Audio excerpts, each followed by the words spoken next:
Hello, my name is David Rector and I'm the writer and the director of Friends of Dorothy, the sitcom, the podcast. I'm also your host for this spin-off series called Friends of Dorothy, Retro-Spectives, which is a guided tour through the musical landscape of the 1970s and 80s that helped make me and fashion the person I would become, and hence profoundly influence my writing and my sensibilities as a storyteller. I'm proud to share these reflections, but more importantly, some really cool songs from the retro era. For those of you that lived through those times, I hope these tracks will bring back wonderful memories. For those of you keen to explore music that came before you, well, you've come to the right place. Each episode will approach it from a new perspective. This first installment is called Growing Up, and for me, that was the mid-1970s. So, you've got to know my fictitious friends Mikey, Steph, Simon, William, and Viv, and when I was first writing the show and I was carving out their personalities, before I wrote a stitch of dialogue, I wanted to write some profiles on each of the characters, how they talked, what their attitudes were, how they moved, and music absolutely helped me with that process. Pop culture has always been a lifeline for me, as I'm sure it has been for most of you. And pop music, along with sitcoms, soap operas, and movies, informed and shaped the way I not only saw the world, but invariably how I wrote, and really how I came up with the sitcom Friends of Dorothy. I'm going to start with a 1977 gem called Heading in the Right Direction. Seems like a good song title to start with. It's by Renee Geyer. This Australian vocalist was one of the most influential figures from my youth.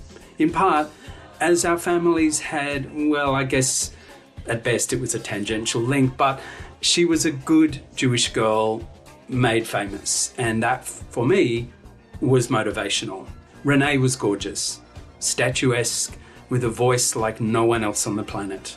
Thanks to our iconic music program, Countdown, Renee was a mainstay on our screens and radios through the 70s and into the 1980s. This song was penned by fellow Aussies Gary Page and Mark Punch. As a 12-year-old boy, when this song was released, I needed to know if I was heading in the right direction.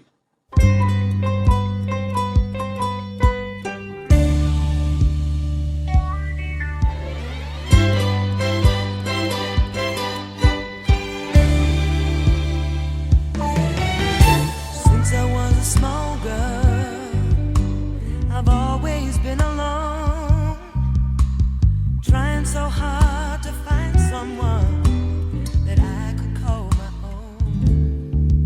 The people that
Well, I can tell you that nearly 50 years on, I still get the goosebumps when I hear that track. There's something about it. I got to meet my idol. I got to meet Renee several times. She appeared on a chat show that I was working on. She invited me to her house. It was very special, and we kept in touch for several years. Sadly, Renee Geyer passed away in 2023 before her 70th birthday. Yeah, a huge loss. An amazing singer. Not the easiest person in the world. She struggled. Incredible voice and incredible spirit, and I'm so thankful to have had her music. Okay, change of pace. Growing up and with pop music was so much about fun and about joy, and we'll come back to joy, but this next song absolutely encapsulated all of that. It's called Love Really Hurts Without You by Billy Ocean.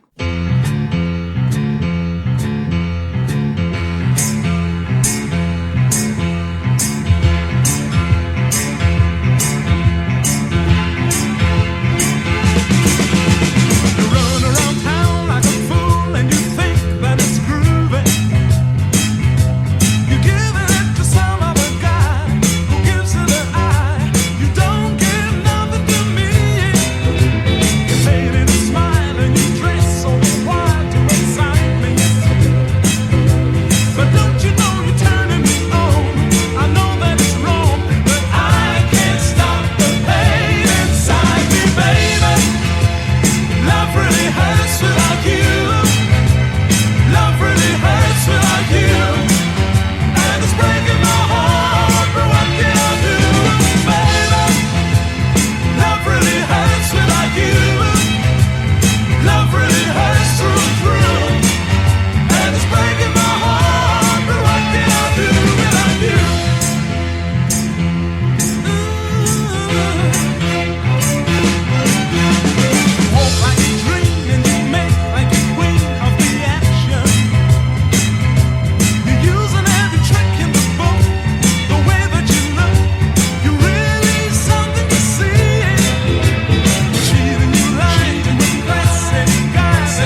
And that was the Trinidad-born, British residing Billy Ocean and his 1976 hit Love Really Hurts Without You, which, of course, if you think about it and you listen to the lyrics, it's actually not a fun, happy, joyous song. It's all about hurt and heartbreak, but the song is just so infectious, and it blasted out of radios everywhere that year. It was a huge hit in England, huge hit in Australia. And yeah, it felt like one of those songs as I was growing up that it really got me hooked into music. So I'm glad to be able to share that version with you. On to another song that is more upbeat and joyous also than its lyric. It's called Don't Leave Me This Way, and it's by Thelma Houston. And this is an extended version, the original album version. Enjoy.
Come on, satisfy the need in me, baby. Come on, satisfy.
I defy anybody to not have their toes tapping or their legs moving with that song.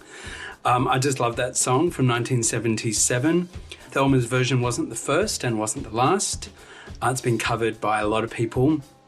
She had a #1 hit with it. She won a Grammy Award. Thelma Houston, no relation to Whitney. Yeah, Don't Leave Me This Way really wasn't my introduction to the genre disco, but it absolutely cemented my love of it. In another episode, I'll be talking exclusively about disco, and that's a subject that, of course, is going to come up a lot in these reflections. Very strong in the gay culture, always has been, always will be. But Don't Leave Me This Way has a lot of drama in it, and I think even as a 12, 13-year-old when the song was a hit, I really loved the drama of the song. I loved her vocal, I loved her pleading, her soaring tones. Yeah, it was just a great song, and this longer album version is just another couple of minutes to love.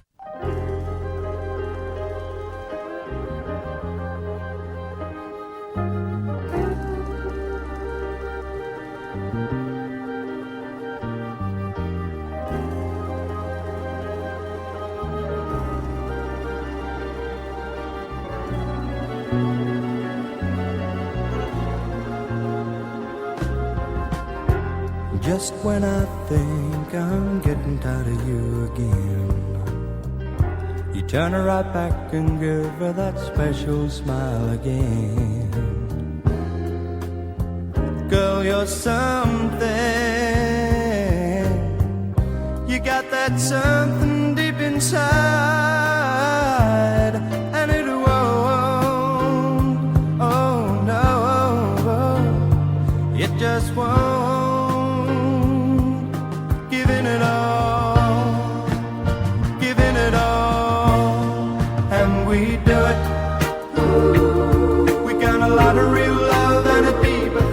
And we do it every night, every day, in a possible way, but we do it. Ain't nothing in the world ever gonna stop us, we do it.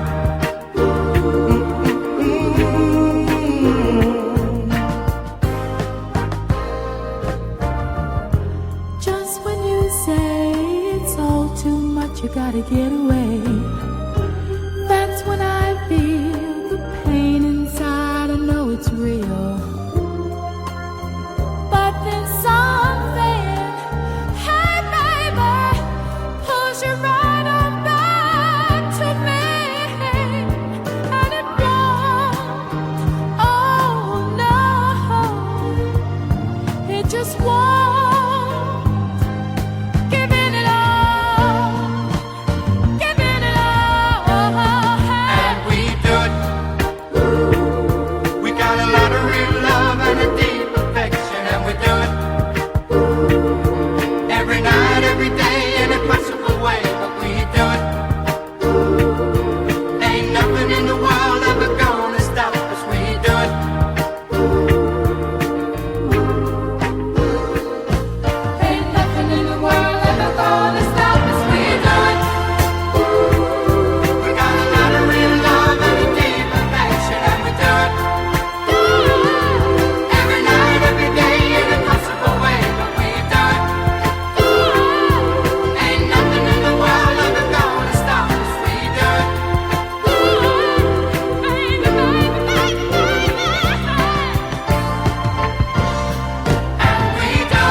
That was a rather smoochy and cheesy song from 1976 called We Do It by R&J Stone. They were a husband and wife pair, Russell and Joanne, hence R&J Stone. They had a huge hit in England and Australia, also massive hit here with that song. They had a promotional video of the two of them in the snow with their fur coats, declaring their love for one another. It was very romantic.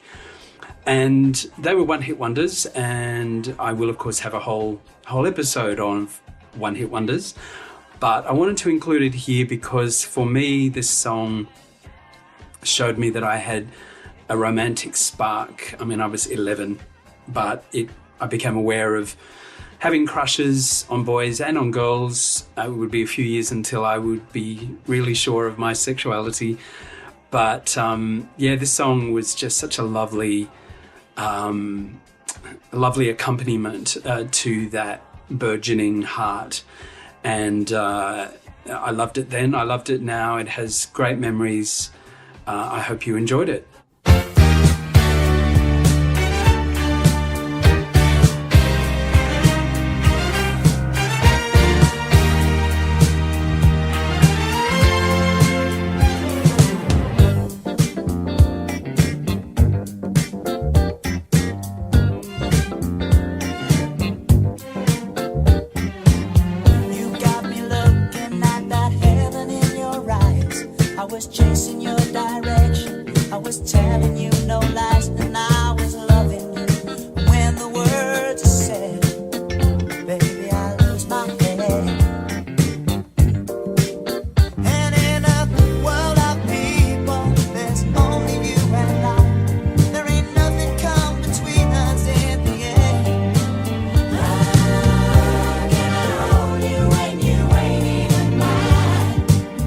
Only you can see me through. I leave it up to you.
That was Andy Gibb and Shadow Dancing, and a special 12-inch version of the song.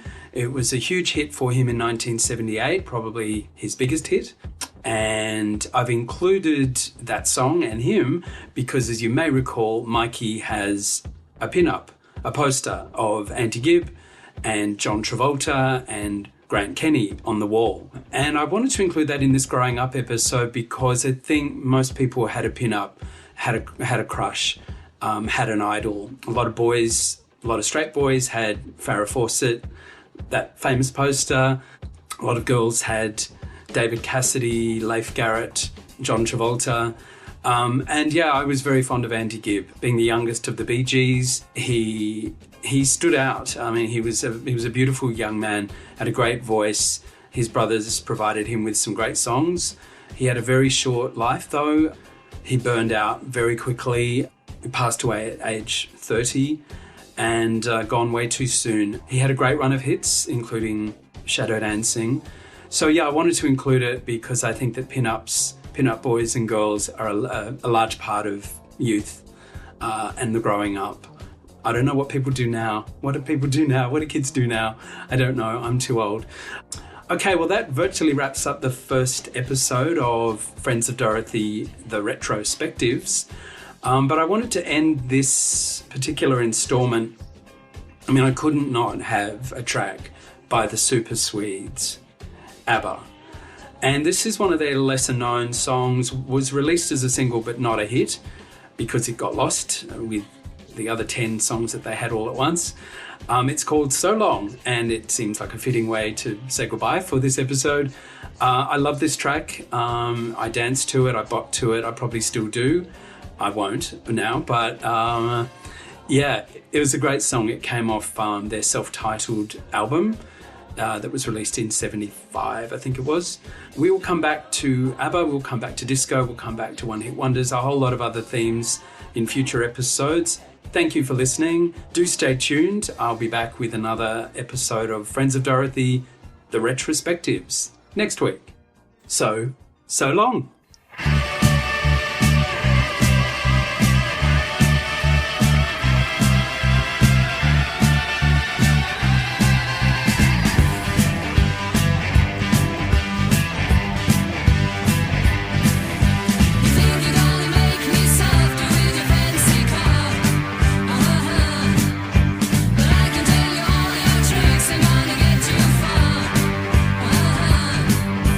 This ain't that money started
This podcast was written and performed and edited by David Rector, and the copyright 2025.